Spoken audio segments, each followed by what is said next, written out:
Hey, good morning, everybody. I'm JB, the Ranch Mechanic. It's Fast Tip Friday, and we're going to be talking about maintenance and how to properly mark your filters and your equipment so that it makes the service process a lot faster and a lot easier if you need to order parts.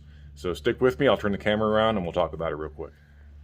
All right, guys, this is a Ditch Witch 3700, and it's in pieces right now. I brought it into the shop for a fuel leak issue. I'll be putting out a video about this thing here probably in the next week or two.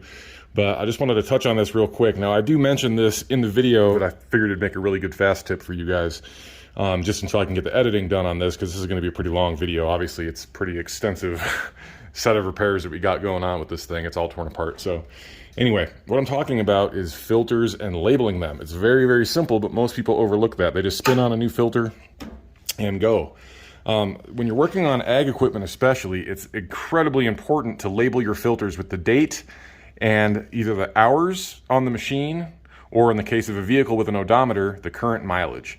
Now, most ag equipment, construction equipment, industrial equipment, what have you, it's not roadworthy equipment. They don't have odometers. Mileage really doesn't matter, but what does matter are hours.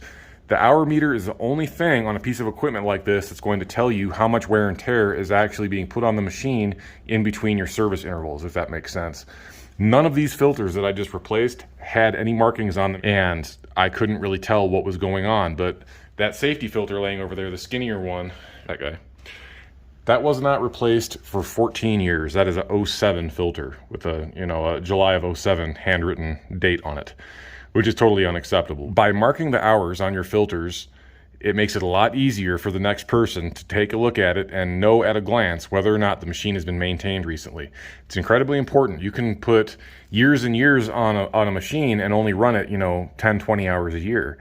That doesn't mean that you can just let it go. Now, do you need to replace the filters if you only have 20 hours on them? It depends on how long it's sitting. I would personally, just because oil is, kind of destructive. A lot of these filters just have paper media in them, and over time it'll wear out. It'll go bad, and, worst case scenario, if you got a filter sitting there for 20 years soaked in oil, you got to start the machine up, that filter material disintegrates, now you're sucking a bunch of junk through your engine, your oil passages and everything.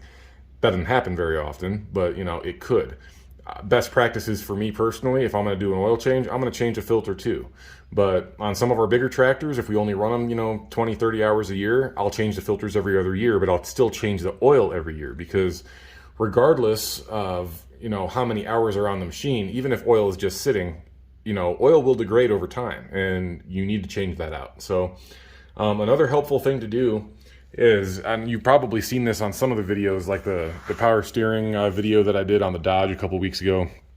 I use this little brother label maker. It makes it real easy. Instead of handwriting, I have black labels with white text. It really makes it easy to see and jump out at a glance what's going on. But I'll also take these labels and I'll mark either in the engine bay or actually on the equipment itself somewhere where it's pretty conspicuous what the model number, the part number of the filters is, and like what the drain plug size is. That way I can grab the correct socket. I don't got to go down underneath the vehicle and figure it out. Or if it's just like a square drive for a ratchet, I'll mark that. How many quarts the crankcase is, if you're doing oil and filter change, just things like that. It makes it a lot easier if you're doing fleet maintenance to just look at that at a glance and have all your stuff lined out and ready to go before you start working on the machine. And it also makes it easier if you need to order parts for something. You can just look at it at a glance and know exactly what you need. For example, the hydraulic filter for this machine, it's a Man and Hummel filter that's actually made in Germany. This is a Deutz 3-cylinder air-cooled diesel. That took Napa about a week and a half to get. They're kind of hard to find. So knowing that ahead of time makes it a lot easier for the next guy when they're servicing the machine. I'll show you an example. Like I replaced that's the inner air filter and then the safety filter that goes in this air cleaner assembly, which is removed right now because I'm replacing the cooler fan. But I have the filter part numbers there and the date and everything written right on the air can. And the reason I did that is because it took me a long time to figure out what this filter was, because there were no handwritten marks on it. And as you can see, it just bouncing around in the can completely wore the part number off. It looks like 031, 03 for sure, but the 1 is kind of questionable. I don't know. So luckily I ended up finding a service manual for this machine courtesy of Ditch Witch of the Rockies. So again, thank you to those guys. But I managed to cross-reference the Ditch Witch filter numbers with Napa and figured out the right ones. But it just makes it a lot easier. If you mark your equipment, mark your filters, and know what you're doing ahead of time. So that's it for this one, guys. Thank you very much for watching. Have a great weekend. We'll catch you on the next one. See ya.